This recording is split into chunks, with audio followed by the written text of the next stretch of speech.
Aharav entra dans la salle de classe, en retard. La pluie avait trempé ses cheveux noirs et son uniforme collait encore à sa peau.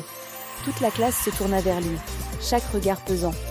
Sauf un, Anaya. Elle écrivait calmement, la tête baissée, comme si le monde autour d'elle n'existait pas, comme si elle était dans une bulle de silence et de concentration. Aharav, un peu essoufflé, demanda la permission de s'asseoir.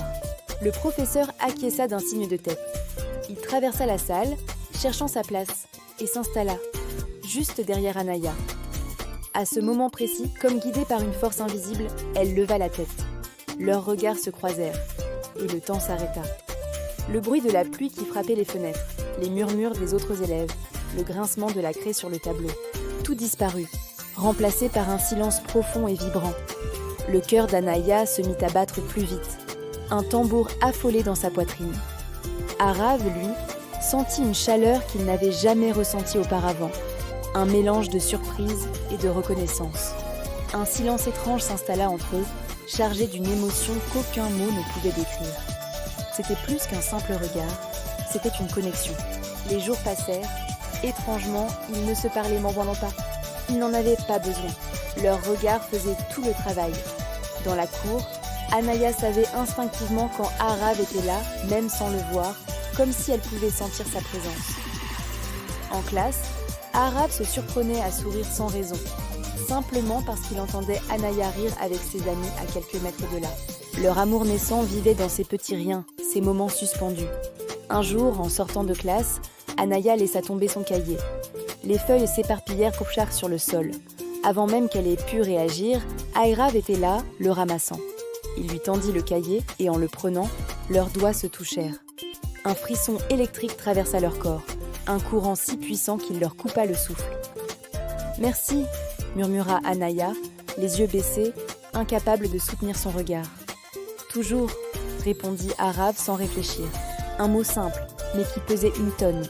Ce mot, « toujours », resta gravé dans leur cœur comme une promesse secrète.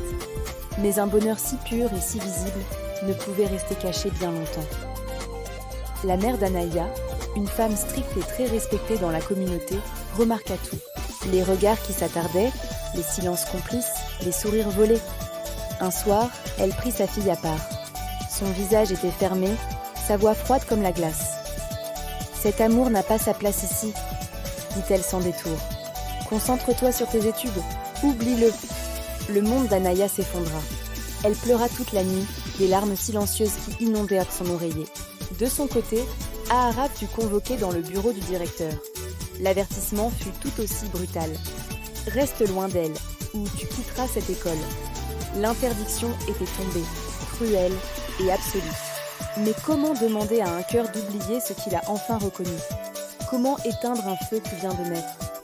Il savait qu'il devait se voir une dernière fois. Un soir, après les cours, alors que le soleil se couchait et peignait le ciel de couleurs chaudes, Anaya attendait sous le grand arbre centenaire du campus, leur lieu secret non dit. Son cœur battait à tout rompre. Et s'il ne venait pas? Puis elle entendit des pas précipités. Et Rav arriva, essoufflé, les yeux brillants d'urgence. « Je pensais que tu ne viendrais pas, » dit-elle, la voix tremblante. « Non, même le monde entier ne pourrait pas m'en empêcher, » répondit-il le souffle court. Les larmes qu'Anaya avait retenues coulèrent enfin sur ses joues. « On veut nous séparer. » Aharav prit sa main. Sa paume était chaude, rassurante. « Alors je t'aimerai en silence, s'il le faut. Je t'aimerai de loin. Mais je ne t'abandonnerai jamais. » Sous cet arbre, témoins silencieux de leur amour impossible, ils se firent une promesse. Même séparés par la distance, par les gens, par le temps, leur cœur resterait uni, connecté par un fil invisible et indestructible. Le lendemain, la place d'Anaya à l'école était vide. Et le jour d'après. Et les jours suivants. Aucune nouvelle. Le silence était assourdissant. Aharav la cherchait partout, espérant croiser son regard au détour d'une rue. Mais il n'y avait rien. Juste une absence. Un vide immense là où son sourire avait l'habitude de briller. Puis, des semaines plus tard, une lettre arriva. Une enveloppe simple, avec son nom écrit d'une écriture qu'il reconnut immédiatement. Son cœur s'arrêta. Il l'ouvrit avec des mains tremblantes. « Aharav, on m'a envoyé loin d'ici, mais ne crois pas que je t'oublie. Chaque battement de mon cœur murmure ton nom. Si notre amour est vrai, si ce que nous avons ressenti est réel, alors je crois que le destin trouvera un moyen de nous réunir. Attends-moi, Anaya. Arav serra la lettre contre sa poitrine, le papier fin devenant le trésor le plus précieux qu'il ait jamais possédé. Il leva les yeux vers le ciel, comme pour s'adresser à elle à travers les nuages et la distance. Je t'attendrai, toujours. Les années passèrent. Une décennie entière. La vie continua, mais la promesse resta.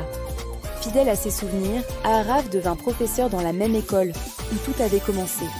C'était sa façon de rester connecté à elle, de garder leur histoire vivante. Et puis, un matin, alors qu'il préparait sa classe, une nouvelle enseignante fut présentée au personnel. Elle entra dans la salle des professeurs. Elle leva les yeux et son regard croisa le sien. C'était Anaya. Le temps, une nouvelle fois, s'arrêta. Ils étaient là, face à face. Plus âgés, changés par la vie, mais leurs yeux se reconnaissaient instantanément. C'était le même regard qu'au premier jour. Le même choc, la même évidence. Comme si ces 10 années de séparation n'avaient été qu'un clignement de cils. Anaya sourit, et des larmes de joie perlèrent au coin de ses yeux. Sa voix était douce, emplie de toute l'attente et de tout l'amour qu'elle avait gardé. Je t'avais dit que le destin nous réunirait. Arav lui rendit son sourire, un sentiment de paix et de plénitude l'envahissant enfin. Parce que les vrais amours ne disparaissent jamais, ils attendent juste le bon moment pour recommencer. Merci d'avoir regardé. Si cette histoire vous a touché, n'oubliez pas de liker et de vous abonner pour ne rien manquer. À bientôt.